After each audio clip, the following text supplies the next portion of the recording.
जय माता की। आप सभी का हमारे YouTube चैनल जय माता की एक प्रार्थना में हार्दिक अभिनंदन है। जैसा कि हम जानते हैं कि हम यहाँ पर 9 देवियों की अमर कहानी की कथा को कर रहे हैं।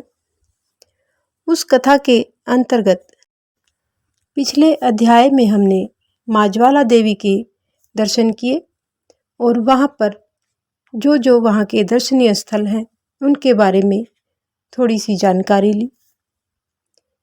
किस नाम से और क्या माता ज्वाला देवी का पुराना इतिहास रहा है, इन सभी के बारे में हमने अपने पिछले अध्याय में जाना। आज हम माँ ज्वाला देवी के मंदिर के आसपास जो कई दर्शनीय स्थल जो अपनी एक विशेष महत्ता को रखते हैं और इनसे संबंधित बहुत सी कथाएं प्रचलित हैं, उनके बारे में जानेंगे। उनमें से सबसे पहले गोरख डिब्बी नाम का, जिसकी पूरी कथा को आज हम अपने इस वीडियो के माध्यम से आपको बताएंगे। ज्वालामुखी तीर्थ का दूसरा महत्वपूर्ण स्थान गोरख डिब्बी है। यहाँ पर डिब्बी का अर्थ जल कुंड है। इस जल कुंड का संबंध नाथ संप्रदाय के प्रमुख आचार्य योगीराज गोरखनाथ जी के साथ होने से इस स्थान का नाम गोरख डिब्बी हुआ था। आजकल यद्यपि डिब्बी का अर्थ जल कुंड किया जाता है, परंतु गोरखनाथ जी ने जिस डिब्बी में माता ज्वाला जी को जल गर्म कर देने की प्रार्थना की थी, वह मिट्टी का एक पात्र था जिसमें वे खिचड़ी पकाना चाहते थे। डिब्बी का अर्थ मिट्टी का पात्र ही है। इसके प्रमाण में एक कथा इस प्रकार है जो बहुत ही प्रचलित है। सिद्ध कर्णरिया मेवाड़ देश के राजा थे। उनकी एक रानी का नाम पिंगला था। अपनी दूसरी रानियों की अपेक्षा राजा पिंगला के रूप सौंदर्य से अधिक प्रभावित थे तथा उसे अत्यंत प्यार करते थे। दूसरी ओर रानी पिंगला भी राजा पर अत्यंत आसक्त थी और जब राजा उसके साथ रहते तो उसकी प्रसन्नता की सीमा नहीं रहती थी। वह आमतौर पर राजा से कहा करती थी कि वह उसके बिना जीवित नहीं रह सकती। एक दिन अकस्मात राजा के मन में रानी पिंगला के प्रति प्यार की परीक्षा लेने का विचार उत्पन्न हुआ। उसने सोचा कि यह जो हर समय कहती रहती है कि आप ही मेरे प्राण हैं, मैं आपके बिना एक पल भी जीवित नहीं रह सकती, इसमें कुछ सच्चाई भी है या केवल त्रिया चरित्र ही है।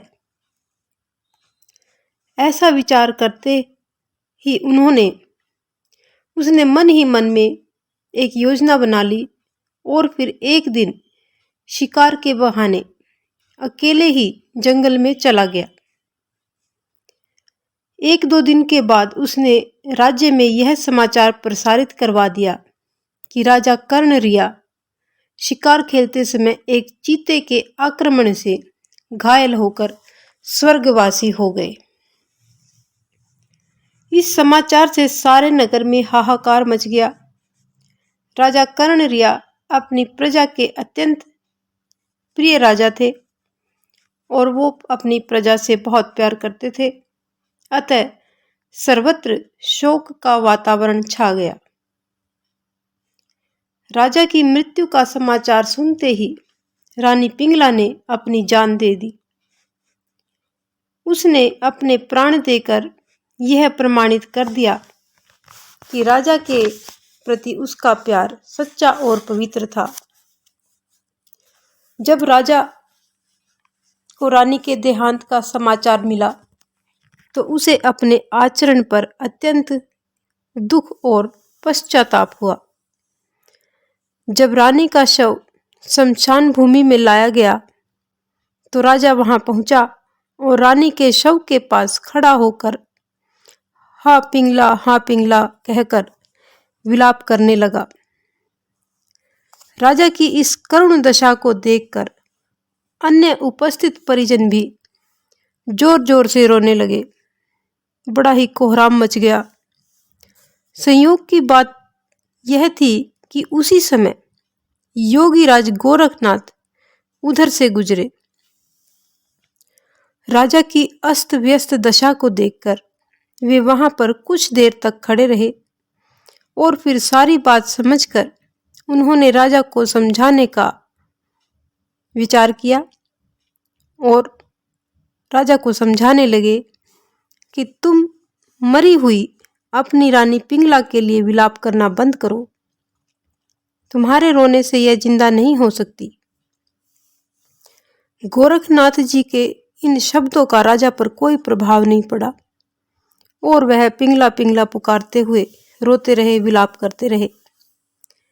यह देखकर गोरखनाथ जी ने अपने हाथ में पकड़ा हुआ मिट्टी का भिक्षा पात्र धरती पर गिरा दिया। पात्र के टूट जाने पर गोरखनाथ जी भी हा डिब्बी, हा मेरी डिब्बी कहकर रोने लगे। राजा ने उनसे कहा कि एक मामूली सी मिट्टी के पात्र के लिए रोना धोना उचित नहीं है। वह उनको और पात्र दिलवा देगा। इस पर गोरखनाथ जी ने कहा कि उन्हें तो वही पात्र चाहिए, कोई दूसरा पात्र नहीं चाहिए। इस पर राजा ने गोरखनाथ जी को मूर्ख कहा तो उन्होंने भी यानी गोरखनाथ जी ने भी राजा को मूर्ख बताते हुए कहा कि मनुष्य का शरीर भी मिट्टी के पात्र के समान है जो समय आने पर टूट सकता है। अतः मृत पिंगला रानी को प्राप्त करने के लिए उसका रोना धोना भी एक मूर्खता ही है। राजा कर्णरिया ने गोरखनाथ जी को पहचान लिया और उनका शिष्य बनने का आग्रह किया। योगीराज के परामर्श पर राजा ने सब कुछ त्याग कर उनका शिष्य तो ग्रहण कर लिया, यानी वो गोरखनाथ जी के शिष्य बन गए। तो ये तो थी राजा कर्णरिया और गोरखनाथ की कहानी। गोरख डिब्बी के अब हम दर्शन करेंगे। आधुनिक काल में डिब्बी का अर्थ जल कुंड ही माना जाता है। बरामदे में कुछ सीढ़ियां उतरकर इस जल कुंड तक पहुंचा जाता है। यहाँ पर एक शिलाखंड है जिसके एक कोने में ज्वाला निकलती रहती है। इस शिलाखंड के नीचे जल कुंड है जिसके पास मशाल, धूप अथवा माचिस, जलती हुई माचिस रखने से ज्वाला अपने आप ही प्रकट हो जाती है और क्षण में ही लुप्त भी हो जाती है। इस ज्वाला को भी मां भगवती का ही रूप माना जाता है। कुंड का जल उबलता रहता है, परंतु जब इसको हम हाथ लगाकर देखते हैं तो ये पानी बिल्कुल भी गर्म नहीं होता, वो बिल्कुल ठंडा होता है। देखने में ये उबलता हुआ सा प्रतीत होता हुआ। गोरख डिब्बी के साथ विशाल भवन में गुरु गोरखनाथ जी की एक धुनी है जिसमें बहुत से छोटे छोटे त्रिशूल गड़े गए हैं। इसके पास ही चौकी पर गुरु गोरखनाथ जी का चित्र भी रखा हुआ है। इस चित्र के पास ही संगमरमर की चौकी पर योगी संप्रदाय के प्रवर्तक योगीराज मत्स्येंद्र नाथ जी की बहुत बड़ी एक चित्र बहुत बड़ा वहां पर लगाया हुआ है। इस स्थान की स्थापना काल से ही शिलाखंड से एक ज्वाला निकलती रहती है। इस स्थान पर माता ज्वालामुखी, श्री मत्स्येंद्र नाथ तथा श्री गोरखनाथ जी की प्रातः और सायंकाल दोनों समय पूजा आरती की जाती है। तो ये थी हमारी आज की कथा जो गोरख डिब्बी से संबंधित है। आज की हमारी एक कथा यहीं पर संपन्न होती है। यदि आपको हमारी ये कथा पसंद आए तो एक लाइक का बटन अवश्य दबाएं। इस प्रकार की और भी अन्य धार्मिक रोचक कथा कहानियों को जानने सुनने के लिए हमारे चैनल को लाइक करें, सब्सक्राइब करें और अपने मित्रों और प्रियजनों में आगे भी शेयर करते रहें। जय माता की।